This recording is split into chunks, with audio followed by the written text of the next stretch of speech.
Ready to go back to the Civil War. I know you guys love this, but get this. We're diving into a part of it that you might not know much about. Forget the battlefields for a sec, because this deep dive is all about the women who fought in the shadows, the unsung heroes, you could say, of Civil War espionage. Yeah, it's pretty wild when you think about it. Yeah. These women were working in a world that actively tried to keep them quiet. Imagine it's the mid-1800s. Oh, wow. Women couldn't vote, their educations were limited, job opportunities were slim to none, and if they got married, forget it. They basically vanished in the eyes of the law. It's kind of hard to believe that something as awful as a war could actually open up doors for women. But I have a feeling you're about to tell me that those limitations, those very limitations, actually became their biggest strength. You hit the nail on the head. Think about Mary Chestnut, a Southern socialite back then. She's famous for saying, "There is no slave after all like a wife." But here's where it gets good. When the Civil War began, it shook everything up. And that created a space for women to kind of step outside of their expected roles. I mean, think about it. With all those men off fighting someone, had to keep things going. So they had to become masters of disguise in a way, even before we're talking about spying. Exactly. They were running farms, they took over businesses, even ended up working for the government. And of course, this all led to more and more humanitarian work, with women leading the way in nursing and providing aid. So there they were already in these positions. Nobody would question blending, right, and becoming these silent observers, seeing and hearing everything. Wow, it's like the war accidentally created the perfect breeding ground for a whole network of female spies. So who are some of the masterminds who use this to their advantage? Well, one of the most interesting has got to be Rose O'Neal Greenhow. Now, she was a Confederate spy working right under the noses of Union officials in Washington, D.C. Wait, hold on, in the heart of enemy territory? This Rose, she must have been incredibly skilled. Oh, both skilled and gutsy. Eh. Rose knew how to use her status to get information. Charming Witty knew how to work a room full of those high-ranking Union officials. But these weren't just polite chats over tea. She was picking up crucial intel troop movements, battle plans, you name it, like a 19th century social engineer getting those secrets right under their noses. It really makes you think even the most innocent-looking parties back then could have been key intelligence operations. But how did she get that information to the Confederacy? That's where it gets even better. Her first coded message. Smuggled out by a teenager. This young woman hid the message in her hair, pretended to be a farm girl, and rode a wagon right past Union guards. And that intelligence directly affected the First Battle of Manassas, a Confederate win. They think Greenhow's info helped them position their troops and predict the Union's moves. Now that is some serious cloak and dagger stuff. She must have had nerves of steel, but something tells me she wasn't alone in this whole spy game. Oh, you're right about that. Let's switch gears and head over to Richmond, Virginia, the Confederate capital. That's where we meet Elizabeth Van Lew, a Union spy master with a network every bit as impressive as Greenhow's, maybe even more so. Wow, right in the lion's den. What made Van Lew so special? Was she doing the same thing as Greenhow? Well, they were both masters of this stuff. But Van Lew's story is different. She wasn't just after secrets. Her work came from a place of compassion. She was deeply involved in trying to improve the awful conditions that Union prisoners faced at Libby Prison in Richmond. Think about the risks, not just gathering information, but also helping them escape, giving them end right under the enemy's nose. It's amazing how she balanced that spy work with such a strong sense of helping others. And she did it all so cleverly. Her mansion, it was like something out of a spy novel.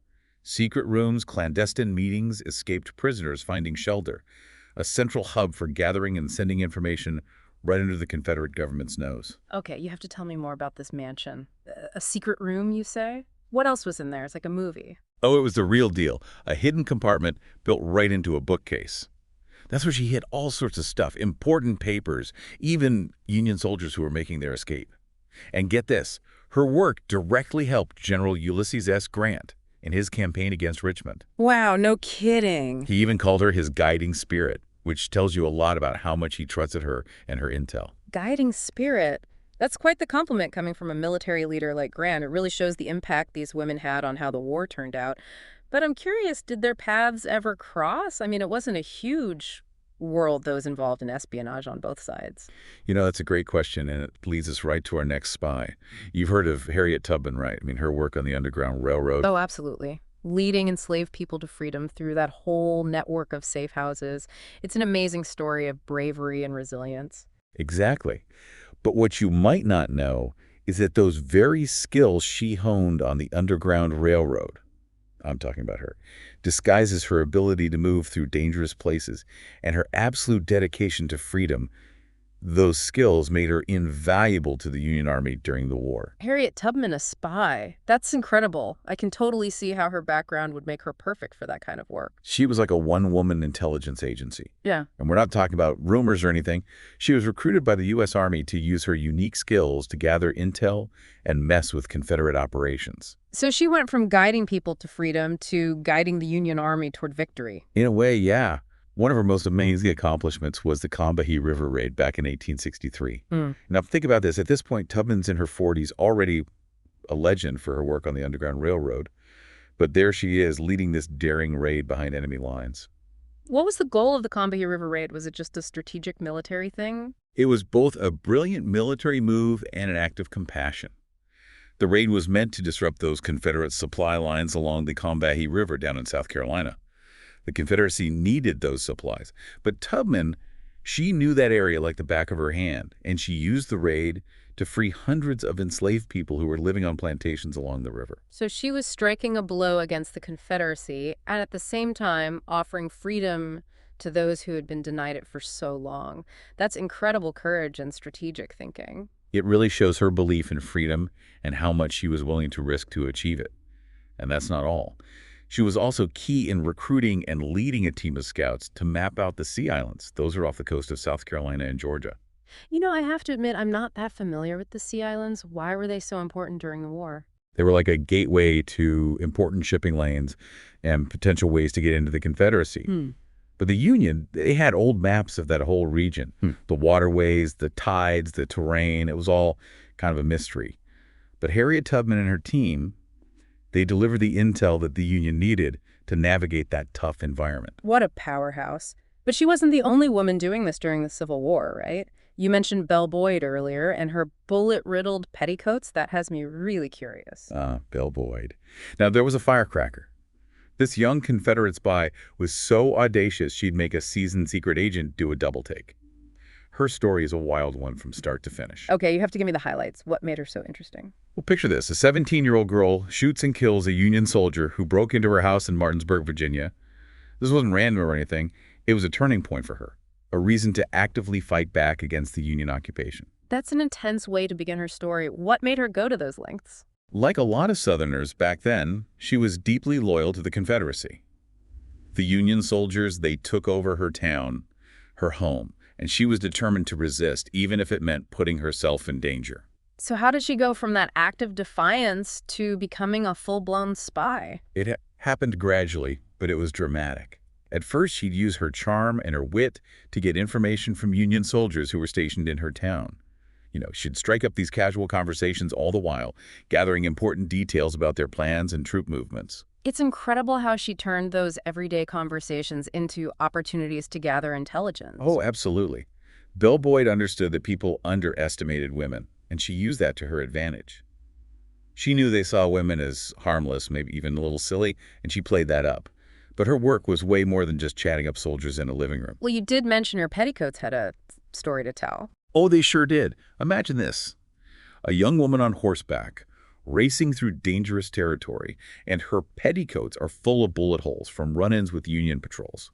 She was carrying important messages, often riding right past the very people who were trying to catch her. Wow, she wasn't just gathering information, she was living it. What made her take such huge risks? There's a few things. She was deeply patriotic, obviously devoted to the Confederacy.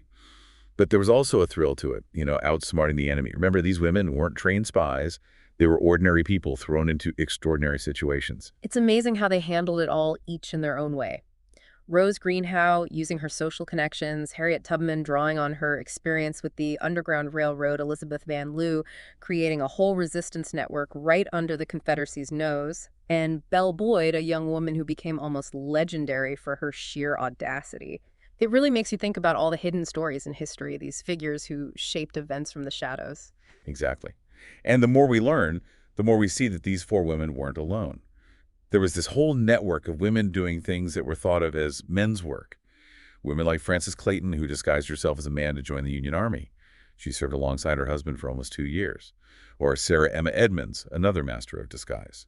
She worked for the Union as a male spy, pretending to be everything from a peddler to a laborer. She even snuck into Confederate camps.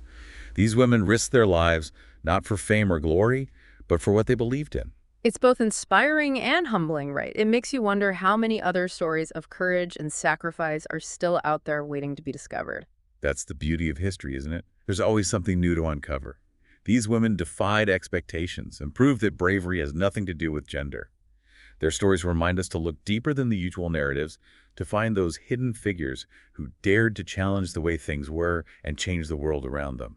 You got that right. So if you're as fascinated by these amazing women as we are, we encourage you to keep digging. We've put together a list of books, articles, documentaries, all sorts of things that delve deeper into the lives of these remarkable women. Trust us, their stories are worth discovering. They give us a peek into a pivotal time in history, and they remind us of the power of individual courage and conviction to make a real difference.